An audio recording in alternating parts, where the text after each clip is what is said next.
बोल जयकारा बोल मेरे श्री गुरु महाराज की जय। श्री अमर ज्योति दर्शन ग्रंथ महान कृति अमर ज्योति ग्रंथ 29 जनवरी सन 1972 को श्री गुरु महाराज जी ने श्री प्रयाग धाम के लिए प्रस्थान किया। प्रथम कोटा में महात्मा सुख सागरानंद जी के सत्संग आश्रम पर श्री दर्शन एवं उद्घाटन का कार्यक्रम था। उधर प्रातः 10 बजे के लगभग जब श्रीमान जी एवं महात्मा जन लिपिबद्ध की गई रचनाओं को श्रवण करने के लिए आए तो संपूर्ण कार्य को छपवाने सहित देखकर कहा, इतना बड़ा काम इतनी छोटी सी अवधि में कैसे पूरा हो सकता है? यह हमारी सामर्थ्य से बाहर है। इतना बड़ा काम तभी संपन्न हो सकता है जब स्वयं श्री गुरु महाराज जी यहाँ रहे, वरना ये कार्य तो 1 वर्ष में ही हो पाना कठिन है। ग्रंथ की छपाई के लिए अक्षर आनंद संदेश से बड़ा होना चाहिए, जो अभी उपलब्ध ही नहीं है। श्रीमान जी ने 2 गुरुमुखों को कोटा भेजकर अक्षर आदि के लिए सब विनय भेज दी। इधर लेखक के मन में यह विचार आया कि क्या श्री गुरु महाराज जी की मौज अब पूर्ण नहीं हो पाएगी। उसने अपनी विनय पत्रिका श्री चरणों में भिजवा दी। गुरुमुखों को जब श्री दर्शन का सौभाग्य प्राप्त हुआ तो उन्होंने विनय पत्रिका भेंट कर श्रीमान जी द्वारा पसंद किए गए अक्षर इत्यादि दिखलाए। श्री वचन हुए कि आप आशीर्वाद पत्र ले जाएं और श्रीमान जी को सौंप दें। श्रीमान जी ने के कृपा पत्र में लिखा, श्रीमान जी, हमने आपसे पूरा छपा हुआ ग्रंथ लेना है। फिर आप जैसे और जिस भी प्रकार के अक्षर प्रयोग करें, पूर्ण व्यवस्था कर इस सेवा की कार्य पूर्ति करनी है। सब प्रेस में सेवा करने वाले गुरुमुखों एवं श्री आनंदपुर निवासी गुरुमुखों को आशीर्वाद। दूसरी ओर लेखक को भी कर कमलों से कृपा पत्र लिखकर आशीर्वाद फरमाई। श्री वचन लिखे, आप तसल्ली रखें और अपना कार्य उत्साहपूर्वक करते रहें। किसी प्रकार से घबराने की जरूरत नहीं है।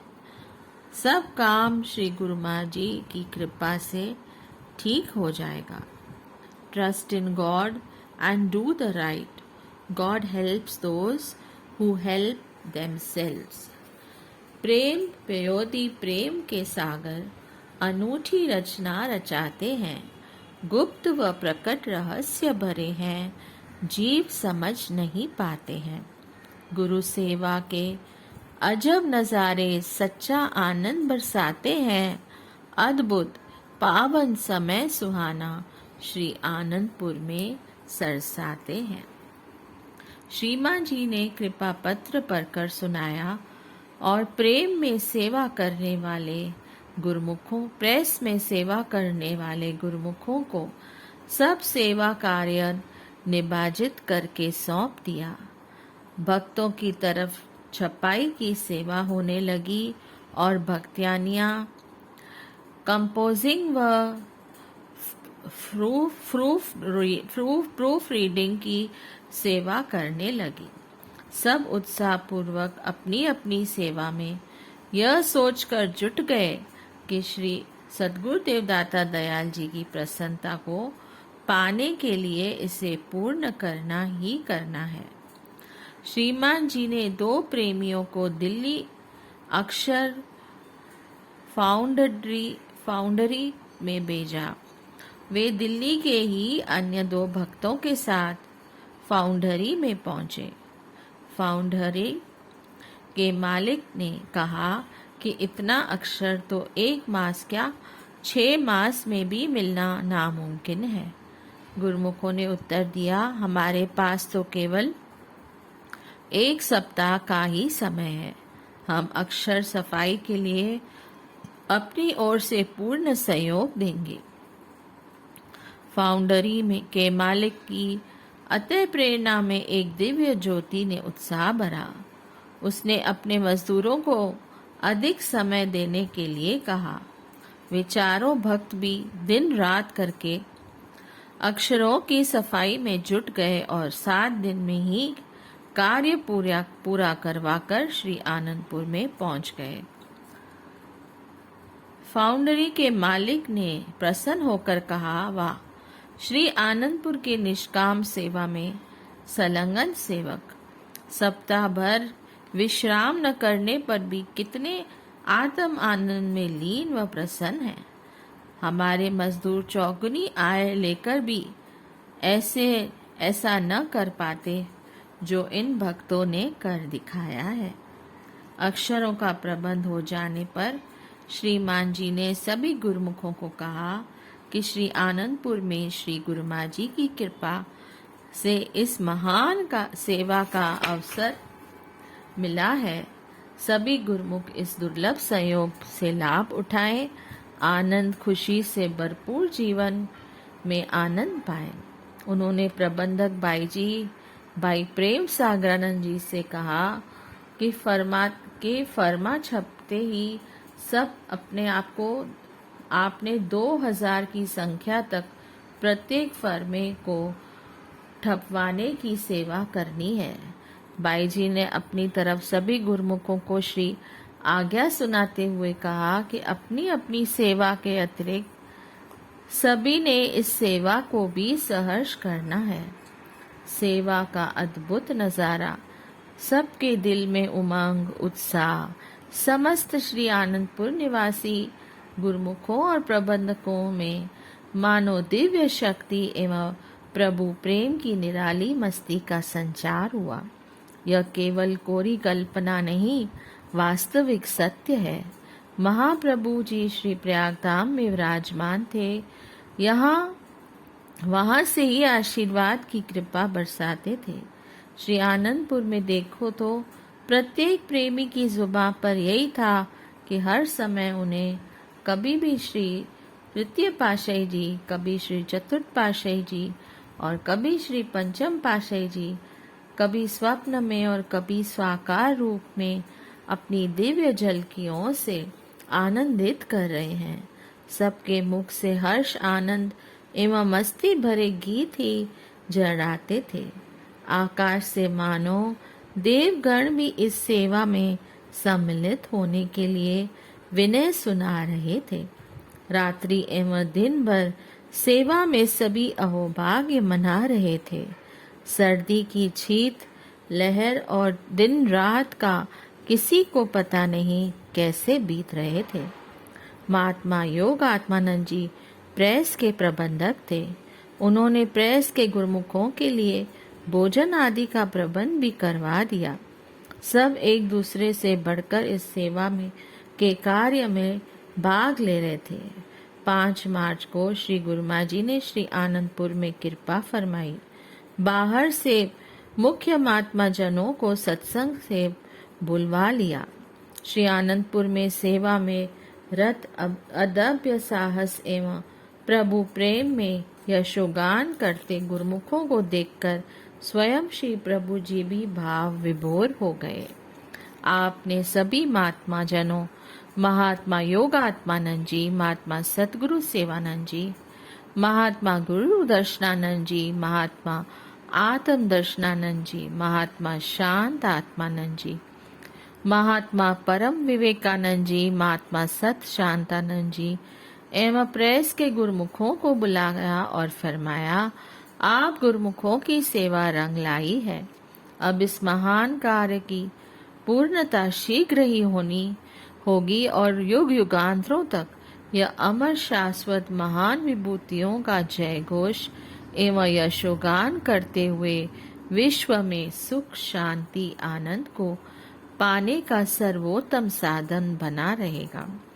यह श्री परमहंस अद्वैत मत की गौरव गरिमा का अमर कीर्ति स्तंभ है। इस प्रकार आज इसका शुभ नामकरण अमर ज्योति ग्रंथ किया जा रहा है।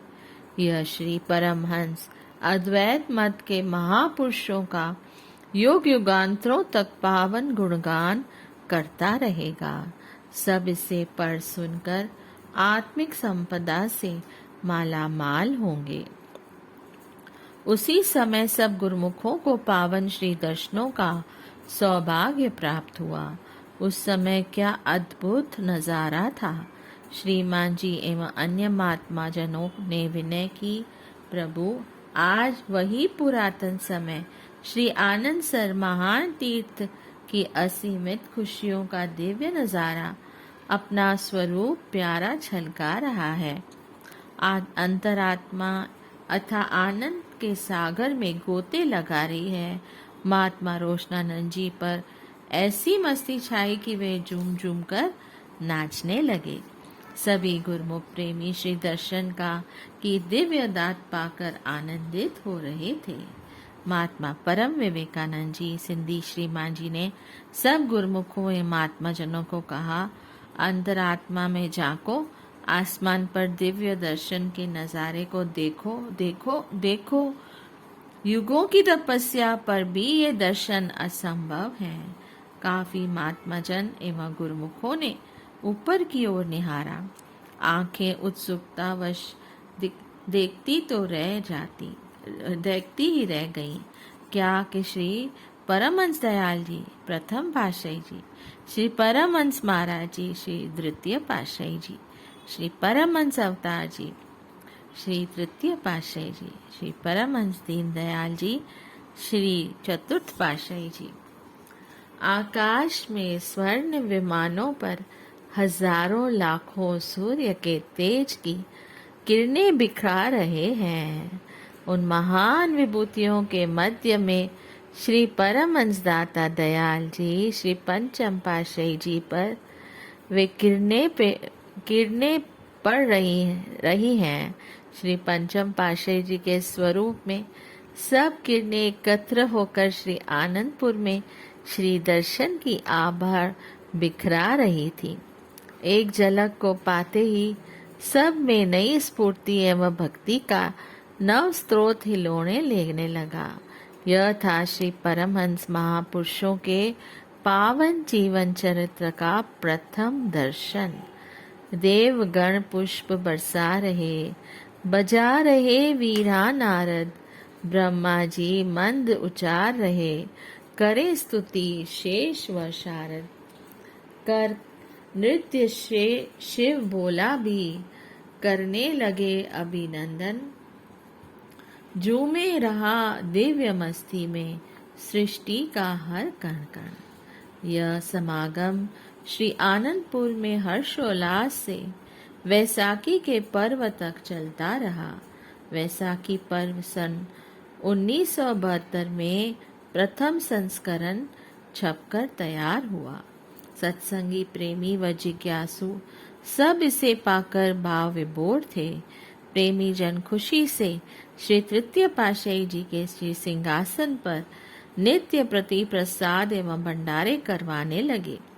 हर्षोल्लास एवं परम आनंद की अनुभूति व सेवा भक्ति की लगन से परिपूर्ण श्री आनंदपुर में यह एक महान महोत्सव का ही रूप बन गया। अमर ज्योति ग्रंथ का प्रथम संस्करण सन 1972 में छपा। अब इसका विवरण एक ही स्थान पर दिया जा रहा है। सन 1972 में प्रथम संस्करण की बढ़ती मांग के अनुसार सन 1974 में इसे पुनः प्रकाशित किया गया। अब जैसे बढ़ती मांग के अनुसार अब जैसे जैसे महान कार्यों का उद्घाटन करते हुए श्री पंचम पातशाही जी महाराज परमार्थ कार्य उन्नतिशील करते रहे थे, वैसे वैसे ही उनका अंश मात्र संकलन करवाते जा रहे थे। इस प्रकार 1995 तक 5 बार इसमें प्रवचन एवं पावन लीलाओं का समावेश किया गया। आपने कितना विस्तार एवं परमार्थ का कार्य किया, लेखनी उसे वर्णन करने में असक्त है।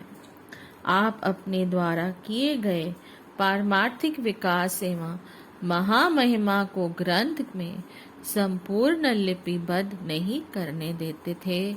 उनका केवल अंश मात्र विवरण ही लिखा गया है। बोलिए जयकारा बोल मेरे श्री गुरु महाराज की जय। जय सच्चिदानंद।